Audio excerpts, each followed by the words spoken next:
What is this, and why are you getting the backside version of this piece? Well, this is a beautiful desk. It's tiny. It's got like a little thing on the front, like a little how would you call this, like a little added piece at the top, little hutch. Super cute, super cute. I got this desk for like $3.50 at a local online auction last summer. So cheap, so cheap. So when I get furniture that is super, super cheap, I go hog wild. I like to paint all of the colors. I like to do all the things. And if you remember this kind of shape of this piece is painted in evergreen. And I had a transfer. So this transfer kind of came down the top and waterfalled down the front. It was floral. It was super cute. But this little desk was hanging around in my booth space for way too long. So I brought it home with me and I decided to repaint it. Now, what I did to repaint it is actually, it's on the side. I'll see if I can turn this a little bit. I'm not going to be able to. I didn't put it on wheels, y'all, because, yikes! Because I was busy. So I've actually painted the entire front of this piece. Let's see if I can bring you over to this side so you can see the look that we're going to do today. So the entire piece is going to be painted in a watercolor finish. Have you ever painted faux watercolor with Terra Clay paint? Because you can, and it looks gorgeous. There's a raised stencil design on here. There's gold. There's little flecks of white. There's aging, distressing. It's so pretty. I call this watercolor vibes because it's very soft and very drippy, and it looks like watercolor painting, right? So what I'm going to do today is paint the back of this because it's nice and flat, and I can get in here and show you exactly how to do it. I'm going to teach you how to faux watercolor your furniture. You want to? All right, let's do it. Let's do it. So what are we painting today? We are going to be using Terra Clay paint. Have you heard of Terra Clay paint? It's my favorite. I actually did Terra Clay paint with y'all last week, and I finished that project, and it's up on my YouTube. So if you need to go check it out, you can go check it out at the Top Drawer VA. So cute. I made the cutest apothecary table, and we went over it last week. So this week we're going to do a little desk. We're going to do drippy watercolor vibes, and we're going to paint this entire section. Hopefully. So let's dive in. What is Terra Clay paint? Terra Clay paint is 18 beautiful, vibrant colors. The colors we're going to be using today are Cerulean Blue, Lani's Lagoon. I actually need a darker blue. And I also have Desert Tan, and I have a little Prarie Dawn. This is called Blue Moon. You could also use London Blue. Whatever dark blue you have, that's going to be essential to kind of creating this watercolor piece. What else are you going to need to do this project? Well, you're going to want some paper towel on the floor because we're going to be blotting back. And I'm also going to tell you to grab your natural fiber brushes. These brushes are my French tips. They are well loved. Love the heck out of them. Use them all the time. When I paint with Terra, I like to use a natural fiber brush. So let's jump in. All right. So, plan is We're going to pretend that this is the front of the desk, but it's the back. We're going to jump in with the darkest color first. So you could choose London Blue, you could use Blue Moon, Blue Lagoon, whatever the colors are that you have that you like. I want to paint a nice kind of dark vibe around the edges. So I'm going to be stippling on my paint, and we're just going to paint and talk and paint and talk. I will also be painting the back legs of this piece, but for now we're just going to dibble dabble on our darkest color. You can see at the top I actually added a Woodubend to this project, so I'll be painting the back of the Woodubend as well.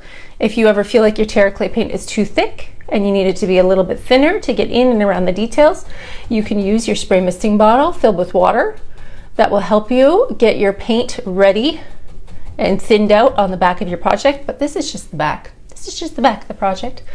So we're going to go on over top of the existing finish. Since I painted this little desk last summer, I know what I painted it in. I know what I sealed it in. If you were to purchase a desk at an auction and you wanted to paint it and it was already painted, I would suggest using a bonding primer. If you use Bonding Boss, you're going to ensure that your paint will stick even if your project had been spray painted, or maybe you had a paint that had a failing finish. I would sand it down as much as I could, and then what I would do is use the Bonding Boss to be my kind of gripping primer for anything slick or shiny to make sure that my paint is going to stick and stick well. So I'm dibble dabbling on this paint. Anybody can paint like this. All I'm doing is tapping it down onto my project, because we're just going to be building a base, okay? I'm going to be building a dark frame around this picturesque kind of pretend that this is the front of the desk piece, right? So I'm basically just teaching you a technique today on the back of this desk. We're going watercolor vibes for this little project. If you know Terra Clay paint, you know that this paint dries a little bit lighter in value because it does have actual clay in it, okay? Because of that clay base, that means when this paint does dry, it will be a little bit lighter than what you will see on your project, okay? So after tapping on my frame, I'm actually going to keep the same paintbrush. I'm going to move into another blue. This is the Cerulean Blue, and it's just a little bit lighter. And I'm just going to go over these edges and kind of cover this entire green surface. So this piece was painted originally in evergreen, and like I said, it didn't sell. I mean, I did kind of go over the top. I did have gold, I did have stripes, I did have florals, I had all of the things. I mean, it was a very niche specific piece. So it's not the poor little desk's fault, it's because I painted it all sorts of rainbow colors. So now we're doing a nice, more neutral watercolor finish, and I'm going to show you how to get that. So we're going to keep tapping until we cover our entire area. You can see how it's kind of like a circle, right? We're going to go from dark to light. And I am going to get down here and do these legs as well, because the back of the legs has not been painted. So now I'm going to switch brushes because I want to go a bit lighter in value. I'm going to move into Desert Tan, which is more of a taupey color. And we're going to tap this on. Again, covering this existing green surface. So we're not going to be blending until we get to the second coat. And this Desert Tan is not even going to be a true tan because it's going to be mixed in with the blue. But this is the easiest way that I can explain a nice drippy watercolor finish. When you're done with your clay paint and you were satisfied with the way that it looks, you have a couple of options for sealing.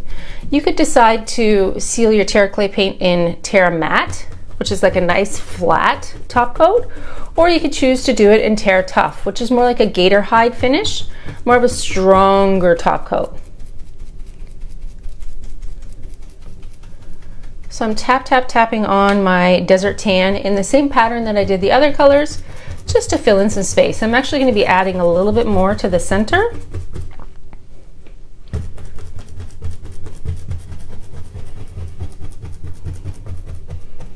And I'm probably going to grab my heat gun too, because using a heat gun is going to allow me to really get this nice and dry and show you how it looks once you start to dry up your Terra Clay paint. So with the same brush, I'm going to move into the lightest color I have on the floor, which is Prarie Dawn. And we're just going to fill in this last little mini circle of green. We're going right over top of the green. Like I said, I was the one that painted this piece, so I know that it was painted in chalk mineral paint, and that means I can go directly over top of it and not worry about my paint adhering. But if you have questions about worrying that you think your paint might not stick, if you're worried because you don't know the previous finish that was on the piece, I do recommend the Bonding Boss in order to get your paint to be super duper adhered to your project. I might not have to get up and get my heat gun. I could ask my kiddo. Since it's raining and snowing in Richmond, Virginia, there's no school yesterday or today, probably none tomorrow either. Let's see if she's around. You still on the couch, Alyssa? She might have went upstairs. We have a new pet in the house, so she's spending a lot of time with her new friend, which is a guinea pig, which is the cutest thing you've ever seen. But until it gets bigger, I'm not bringing it down here to show it off, because with my luck I'll hold it, it'll jump right out, and then who knows what trouble it could get into in my paint room.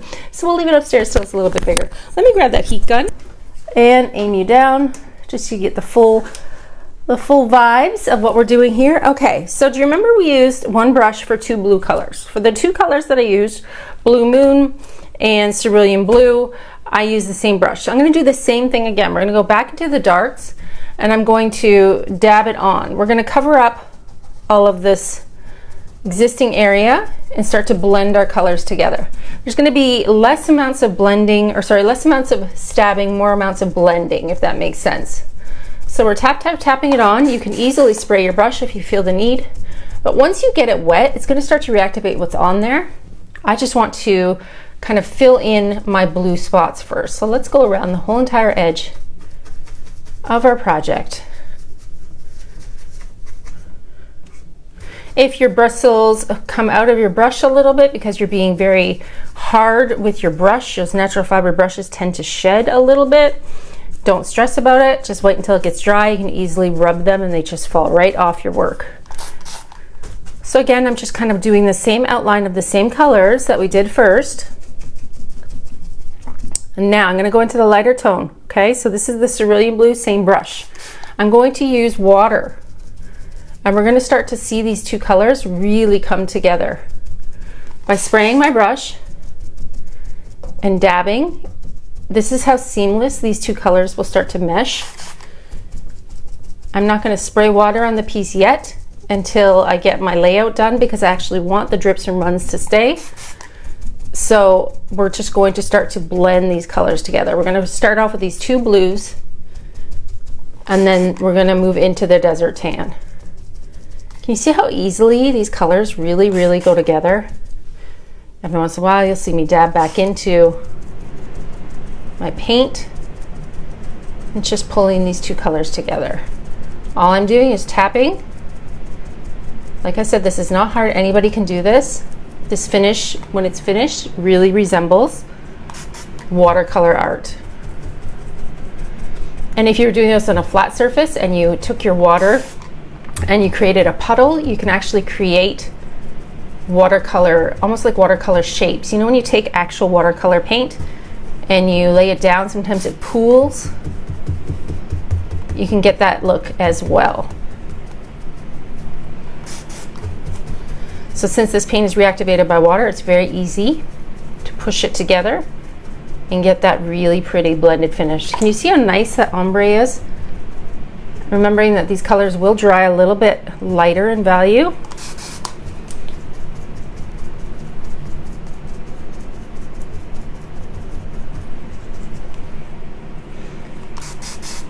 There's always a lot of water involved when I use Terra, always.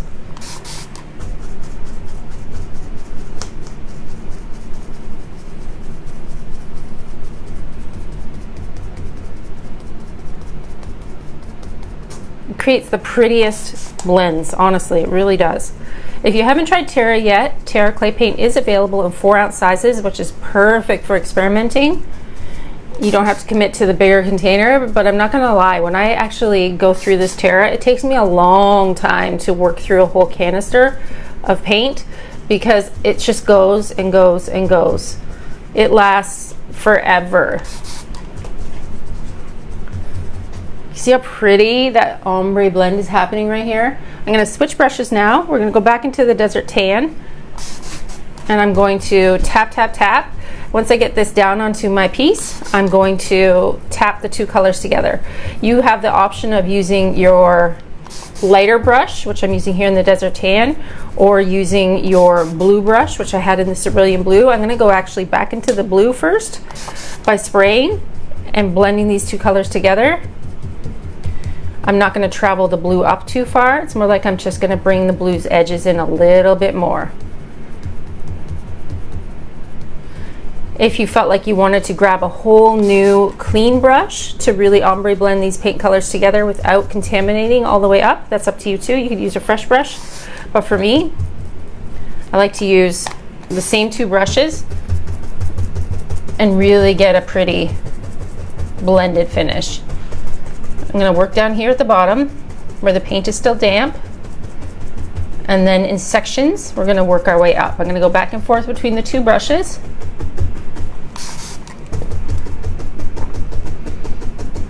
And soften the lines as we move along.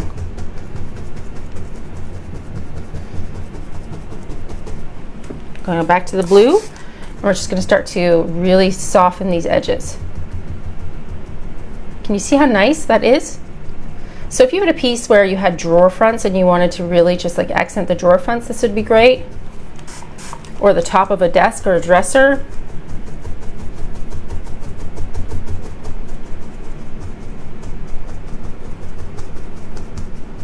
It's literally just tip-tapping it and getting it exactly where you want it. I'm going to tap my brush into these two colors again.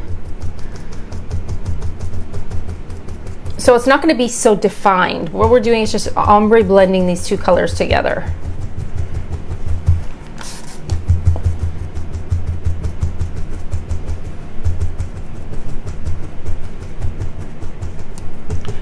And traveling them up.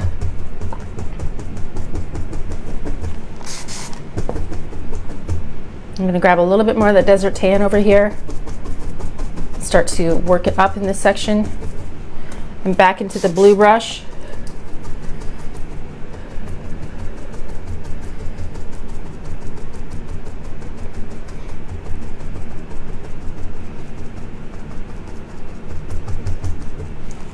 Can you see how pretty that happens?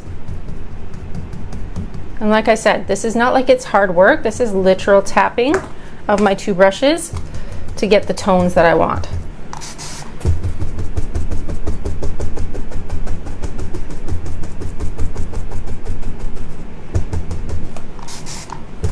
Reactivating the paint and pulling up those two colors.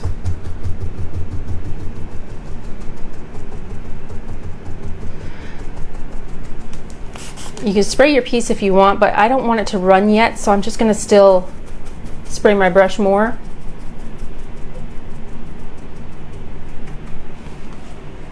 That's so pretty, that blend right there.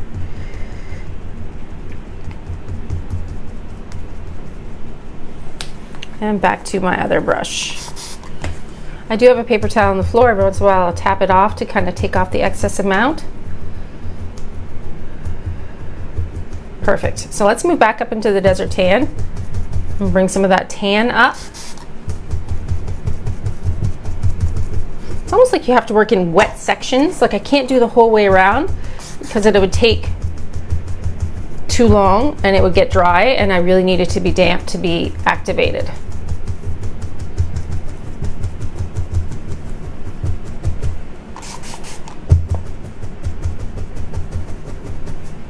Back to the blue brush.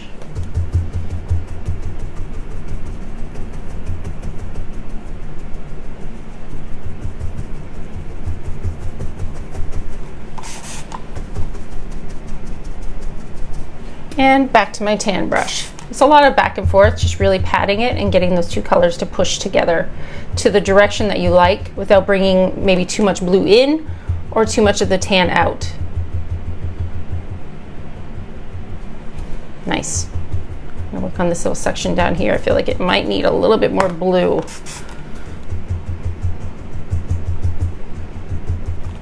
Can you see how this area is starting to come together with the blending?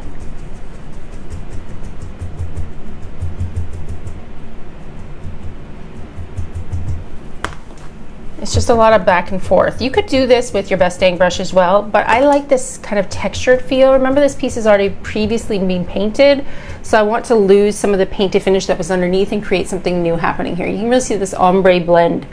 Let's move up into the top section and start to bring this blue down.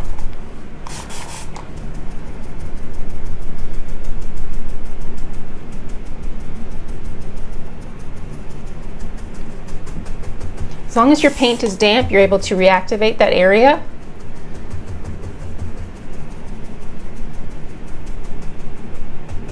Now I'm going to go back to the desert tan.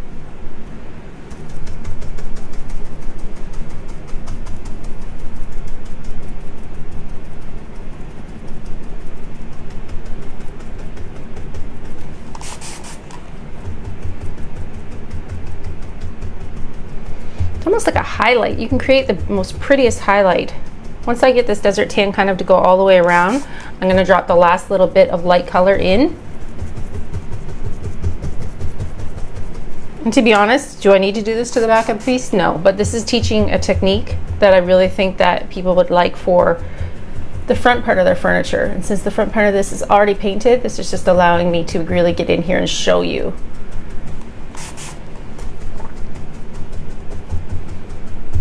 All right, let's grab my brush and go into the middle and dab the rest of that Prarie Dawn in the middle.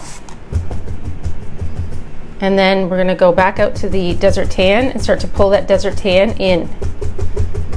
We're just softening those edges.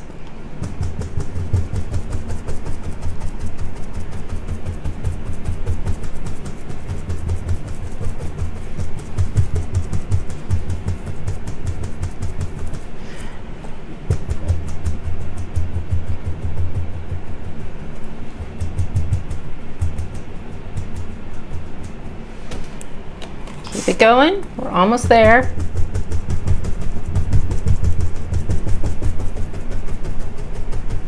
A little bit more with the lighter tone right in the center.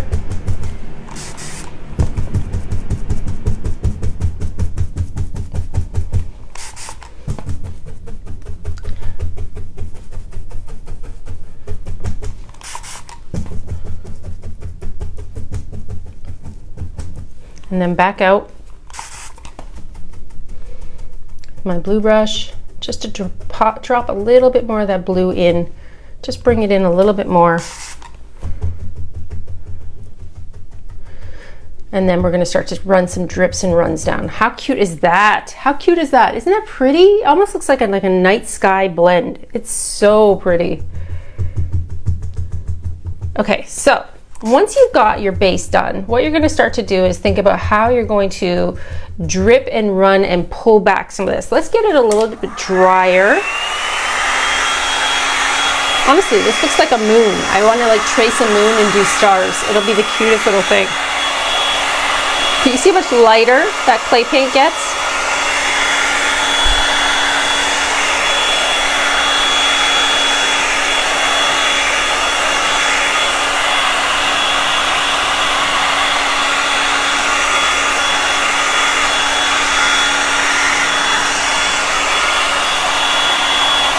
Okay, so now I have paper towel on the floor. The next part of like getting a watercolor finish is you can see this variation of color, right? Kind of goes from dark to lighter blue to the middle. I wanted to start to take some drips and start to run this down. I'm gonna grab that dark blue moon and we're gonna go from the top. And what I'm gonna do is start to kind of deposit a bit of a darker color at the top. And what we're gonna do is spray it and touch it. I want to create drips and runs over top of what I've been working on. I know you're thinking right now, what is she doing? She's ruining the whole thing. No, I'm not. There's a method behind the madness. All I'm doing is tapping and creating an edge. You could do this with brown, you could do this with black, you could do this with a different color blue, and you're gonna come in and you're gonna control the drips. So what we're gonna do is start to pull some of this paint back. Remember I told you that Terra Clay paint is reactivated by water? So when you're creating a watercolor look, a lot of watercolor is just definition in textures, right? So by spraying it and dripping it, you're just creating different variations. Depending on how hard you want to pull back, you could actually pull back all the way to the green that's underneath. I don't want to do that. I don't want to see the green anymore. I want to stay with the blue. But we're going to create a drippy watercolor finish. And here comes my boss, Luna. Hi, Luna. Can you stay away from the hot heat gun, okay? I don't want you to get hurt. Everybody say hi, Luna. Let's come in here and get up all in my business, don't you? Silly girl. So the amount of drips that you choose to do is up to you. The more you spray it, the more it's going to run, right? But if you're wanting that kind of very, very faded out look, by pulling back the paint, you're going to start to see the layers underneath. This is what makes Terra Clay paint magical for me. Creating these layers, these drippy runs, and showing different parts of the aging process. This is what I like. This is my most favorite way to paint. I know that sometimes people watch me and they think, what is she doing? But to be honest with you, when this gets dry and you seal your work, you get the most beautiful finish. I love to layer. I could see coming in here and layering on a stencil over top. That would be absolutely stunning. But pulling off the textures and pulling off the colors underneath, you're creating a watercolor piece of furniture. It looks almost like a, I don't know, this to me looks like a starry night sky. I'm gonna show you what else we can do. Let me grab, look at my blue fingers. Luna, do you want to be on camera can you keep everybody busy for 1 minute while I grab one more thing? Yes? Here, you want to wear the mic? Don't do anything gross. Boxers are notorious for making disgusting noises. Did you know that? Boxers like to politely, how do we say this? Have tummy troubles. Ew, seriously, stop. She likes to be disgusting. Let me grab one thing. I'm going to show you how to do something else. I just thought of this. So, as I was talking, I was thinking of how this looks like a night sky, right? This looks like a beautiful night sky. This is the back of a piece of furniture. Nobody's going to see the back. So let's experiment. I want to show you something. If I could, I would grab white. I would grab cotton, or I would grab fluff. But instead, I've just grabbed whatever is near to me. And that just happens to be buttercream. This is white enough. Let's show you a really cool thing that you can do with a background like this. So I'm going to take some of this buttercream and we're going to really, really wet it. I'm going to wet. I've got a paper plate on the floor, a plastic plate. I'm going to really wet it. If this is the front of a piece and I'm done with my distressing and my pulling back of the layers, and this is looking like a starry night sky to me, what I would do is start to paint flick. If this already looks like a night sky, let's make it even more so like a night sky. Watch this. Let's create a night sky with paint flicking. This just happens to be buttercream. I would do more white. I would do definitely cotton or something along those lines. All right, so now we've got our paint flicks and we're looking like a starry night sky. Let's dry this area so I can show you how to make some really cute stars.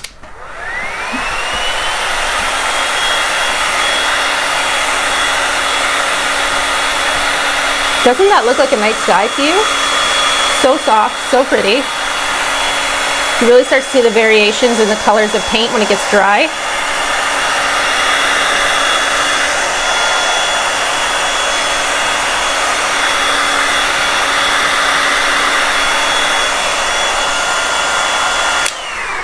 Okay, so if I were painting a night sky, I would grab a couple of my artisan brushes and I could grab my buttercream. So since I was using buttercream, that's what I'm going to do. So here's my night sky. If I want to create a star, I'm going to show you one of my tricks. I'm going to dab some paint and I'm going to soften it up. See how I soften the edges? If you soften the edges like that and then you come back in and you drop your star right in the middle, you get like a glowing star. Watch, I'll show you again. So touch your paint, rub it, soften the edges, create your little star. Depends how big you want your little star to be. You can make it bigger, you can make it smaller. Look at that cute little night star. Oh my God, so cute. So stars are basically, to me, just kind of like out of focus first. And by making them out of focus, you're able to really come in and make them look a little bit more realistic. All of a sudden, this little watercolor drippy Monet style painting starts to tell a story, right? Just rub that little star out and then deposit your color right in the middle. Look at that. Look! And don't be too precise. You have to kind of like go with the flow. You can't jump in here and think, oh, I'm gonna be so precise and I'm gonna mark them out. They're gonna be exactly perfect. They can't be. It's the night sky. The night sky is not perfect. It's totally off. Look at how cute that is. You guys, that's so cute. What do you think? So now I've shown you how to create kind of like a drippy watercolor vibes with a little bit of Terra Clay paint. I've shown you how to get in here and create some beautiful stars by just touching the area first, and then you make like a glowing star. It's so cute. Again, using buttercream, but you could be using cotton, you could be using fluff. You could even do this in like a yellow kernel mustard. It would be adorable. Look at this night sky just come to life. How pretty is that? So pretty, so pretty. So did I have to do all this in the back of a piece of furniture? No. Did I want to do it so that I could show you exactly how I like to paint a watercolor drippy vibes piece? Yes. And now you have learned. I want to see this on like the whole front of a piece of furniture. This looks like the entire galaxy to me. It's so pretty. I'm going to bring it in really close and then I'm going to pull you back again so you can see.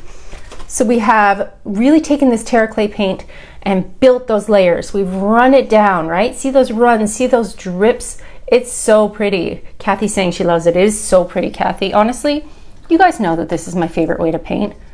If I can make something a little bit abstract and a little bit pretty, that's way more fun than anything else. Can you imagine getting in here and painting, like hand painting a little cute moon with a little man on the moon? That would be adorable. So cute. Watch how cute this is, how dry this is. It's gonna change from being so wet to super dry. It's gonna lighten in value. I use a lot of water when I use Terra Clay paint. A lot of water. It takes a long time to dry. I won't seal this until tomorrow.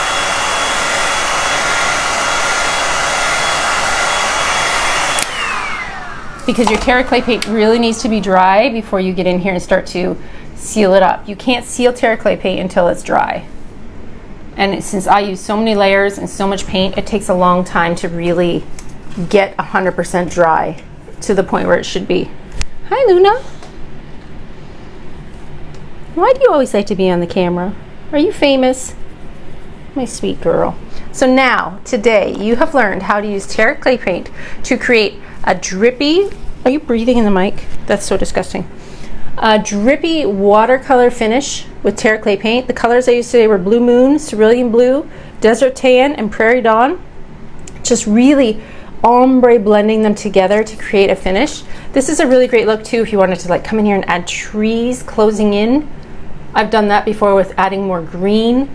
Spraying it with water, getting these drips and runs, creating little pretty stars, and all of a sudden you have a magical furniture masterpiece with a little bit of Terra Clay paint and a little bit of creativity. What do you think? So cute, right? So cute. I hope that you enjoyed this today. I'm going to sit on the floor and finish painting the legs, but this, my friends, is something that anybody can do.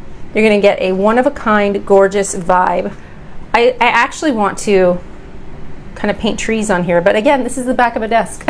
So it's just the back, it's just the back. But yeah, stunning. If you give this a try, if you do something like this, let me know. I would love to see what you can create with a little bit of paint. It is so fun. I think everybody should try Terra Clay paint at least once. And now this makes me actually want to paint this style even more. I want to do more. What do you think? Is that a good idea? I think so. So thanks for hanging out with me today, playing with paint. I am live here every Wednesday at 3 p.m. on the Dixie Belle paint page. And you too can create a gorgeous look with just a little bit of paint. And I would love to see it. If you have questions at all, you're always welcome to reach out to me. My name is Melissa. I'm the owner and artist here at the Top Drawer RVA, located in Richmond, Virginia. Thank you very much for watching today. I'll see you again next time. Bye-bye. Say goodbye, Luna.